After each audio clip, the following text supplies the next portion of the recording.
नमस्कार। ये रामायण कथा पूरी तरह से श्रीमद् वाल्मीकि रामायण के ऊपर आधारित है। यदि आप इसका निरंतर श्रवण करते रहना चाहते हैं तो इस चैनल को सब्सक्राइब ज़रूर कर लें और आगे आने वाली सभी पॉडकास्ट के नोटिफिकेशन के लिए बेल आइकन को भी ज़रूर से प्रेस कर दें। अब हम सुनेंगे 53वां सर्ग, सीता का रावण को धिक्कारना।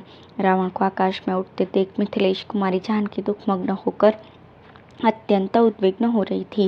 वे बहुत बड़े भय में पड़ गई थी। रोष और रुदन के कारण उनकी आंखें लाल हो गई थी।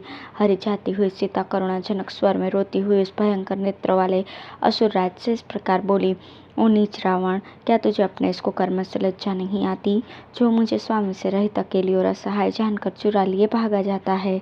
दुष्टात्मन, तू बड़ा कायर और डरपोक है। निश्चय ही मुझे हर ले जाने की इच्छा से तूने ही माया द्वारा मृग रूप में उपस्थित होकर मेरे स्वामी को आश्रम से दूर हटा दिया था। मेरे ससुर के सखा वे जो बूढ़े जटायु मेरी रक्षा करने के लिए उद्यत हुए थे, उनको भी तूने मार गिराया। नीच राक्षस, अवश्य तुझ में बड़ा भारी बल दिखाई देता है। तूने अपना नाम बताकर श्री राम लक्ष्मण के साथ युद्ध करके मुझे नहीं जीता। जहाँ कोई रक्षक न हो ऐसे स्थान पर जाकर पराई स्त्री के अपहरण जैसा निंदित कर्म करके तू लज्जित कैसे नहीं होता। तू तो अपने को बड़ा सूरवीर मानता है, परंतु संसार के सभी वीर पुरुष तेरे इस कर्म को घृणित, क्रूरतापूर्ण और पापपूर्ण ही बताएंगे।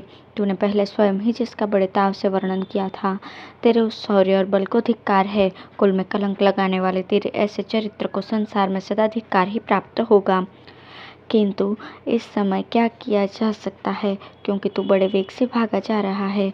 2 घड़ी भी तो ठहर जा, फिर यहाँ से जीवित नहीं लौट सकेगा। उन दोनों राजकुमारों के दृष्टिपथ में आ जाने पर तू सेना के साथ हो तो भी 2 घड़ी भी जीवित नहीं रह सकता। जैसे कोई आकाशचारी पक्षी वन में प्रज्वलित हुए दावानल का स्पर्श सहन करने में समर्थ नहीं होता, उसी प्रकार तू मेरे पति और उनके भाई दोनों के बाणों का स्पर्श किसी प्रकार नहीं सह सकता। रावण, यदि तू मुझे छोड़ नहीं देता तो मेरे तिरस्कार से कुपित हुए मेरे पतिदेव अपने भाई के साथ चढ़ाएंगे और तेरे विनाश का उपाय करेंगे। अतः तू अच्छी तरह अपनी भलाई सोच ले और मुझे छोड़ दे, यही तेरे लिए उचित होगा। तो जिस संकल्प या अभिप्राय से बलपूर्वक मेरा हरण करना चाहता है, तेरा वो अभिप्राय व्यर्थ होगा।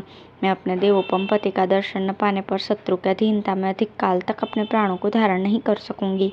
निश्चय ही तो अपने कल्याण और हित का विचार नहीं करता। जैसे मरने के समय मनुष्य स्वास्थ्य के विरोधी पदार्थों का सेवन करने लगता है, वही दशा तेरी है। प्रायः सभी मरणासन्न मनुष्यों को पथ्य नहीं रुचता है। मैं देखती हूँ तेरे गले में काल की फांसी पड़ चुकी है, इसी से इस भय के स्थान पर भी तू निर्भय बना हुआ है। अवश्य ही तो सुवर्णमय वृक्षों को देख रहा है, रक्त का स्रोत बहाने वाली भयंकर वैतरणी नदी का दर्शन कर रहा है, भयानक असिपत्र वन को भी देखना चाहता है तथा जिसमें तपाए हुए सुवर्ण के समान फूल तथा श्रेष्ठ वैडूर्य मणि के समान पत्ते हैं और जिसमें लोहे के कांटे चुने गए हैं, उस तीखी सालमली का भी अब तो शीघ्र ही दर्शन करेगा। तो महात्मा श्री राम का ऐसा महान अपराध करके विषपान किए हुए मनुष्य की भांति अधिक काल तक जीवन धारण नहीं कर सकेगा। तो अटल कालपास से बंध गया है। मेरे महात्मा पति से बचकर तुझ कहाँ जाकर शांति पा सकेगा। जिन्होंने अपने भाई लक्ष्मण की सहायता लिए बिना ही युद्ध में पलक मारते मारते 14,000 राक्षसों का विनाश कर दिया, वे संपूर्ण अस्त्रों का प्रयोग करने में कुशल बलवान वीर श्री रघुनाथ जी अपनी प्रिय पत्नी का अपहरण करने वाले तुझ जैसे पापी को तीखे बाणों द्वारा क्यों नहीं काल के गल में भेज देंगे। रावण के चंगुल में फंसी हुई विदेह राजकुमारी सीता भय और शोक से व्याकुल होकर ये तथा और भी बहुत से कठोर वचन सुनाकर करुण स्वर में विलाप करने लगी। अत्यंत दुख से आतुर होकर विलाप पूर्वक बहुत से करुणाजनक बातें कहती और छूटने के लिए नाना प्रकार की चेष्टा करती हुई तरुणी भामिनी राजकुमारी सीता को वो पापी निशाचर हर ले गया। उस समय अधिक बोझ के कारण उसका शरीर कांप रहा था। अब है सीता का 5 वानरों के बीच अपने भूषण और वस्त्र को गिराना, रावण का लंका में पहुंचकर सीता को अंतःपुर में रखना तथा जनस्थान में 8 राक्षसों को गुप्तचर के रूप में रहने के लिए भेजना। रावण के द्वारा हरी जाती हुई विदेह नंदिनी सीता को उस समय कोई भी अपना सहायक दिखाई नहीं देता था। मार्ग में उन्होंने एक पर्वत के शिखर पर 5 श्रेष्ठ वानरों को बैठे देखा। तब सुंदर अंगों वाली विशाल लोचना भामिनी सीता ने यह सोचकर कि शायद ये भगवान श्री राम को कुछ समाचार कह सके, अपने सुनहरे रंग की रेशमी चादर उतारी और उसमें वस्त्र और आभूषण रखकर उनके बीच में फेंक दिया। रावण बड़ी घबराहट में था। इसलिए सीता के इस कार्य को वो जान न सका। वे भूरी आंखों वाले श्रेष्ठ वानर उस समय उच्च स्वर से विलाप करती हुई विशाल लोचना सीता की ओर एकटक नेत्रों से देखने लगे।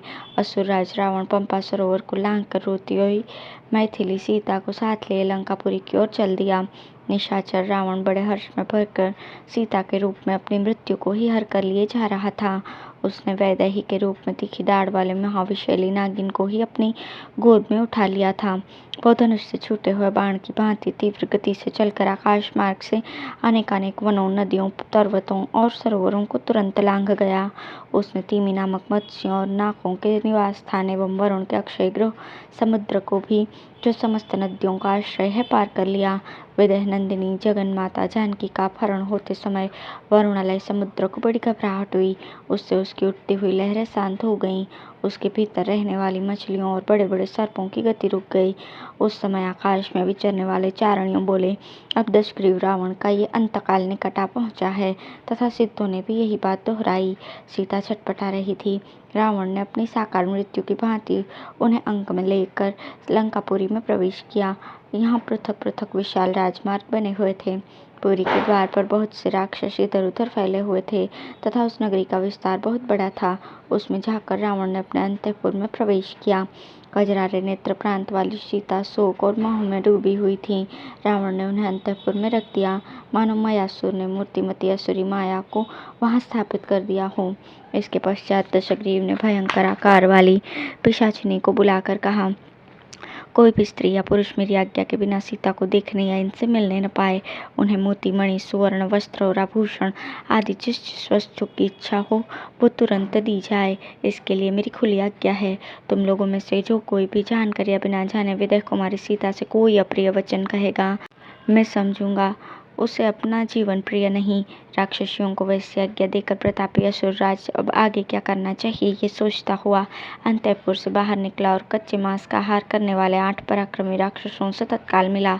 उनसे मिलकर ब्रह्मा जी के वरदान से मोहित हुए महापराक्रमी रावण ने उसके बल और वीर्य की प्रशंसा कर उनसे इस प्रकार कहा, वीरों, तुम लोग नाना प्रकार के अस्त्र शस्त्र साथ लेकर शीघ्र ही जनस्थान को, जहाँ पहले खर रहता था, जाओ।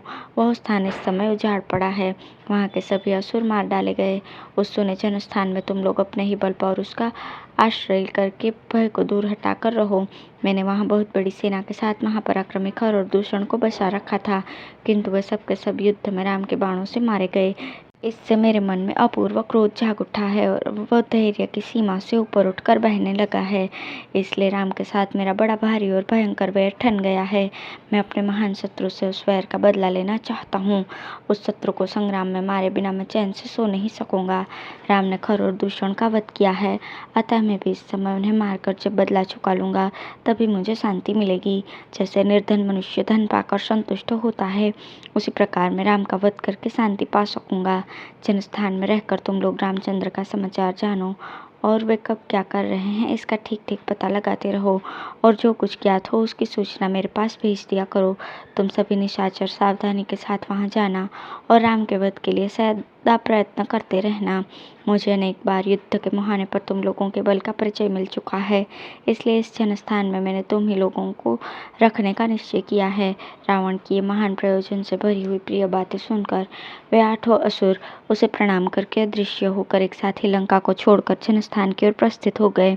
तदंतर मिथिलेश कुमारी सीता को पाकर उन्हें राक्षसियों की देखरेख में सौंपकर रावण को बड़ा हर्ष हुआ। श्री राम के साथ भारी वैर ठानकर वो राक्षस मोहवश आनंद मनाने लगा। इस प्रकार श्री वाल्मीकि निर्मित रामायण आदि काव्य करण्य कांड में 54वां सर्ग पूर्ण हुआ। धन्यवाद।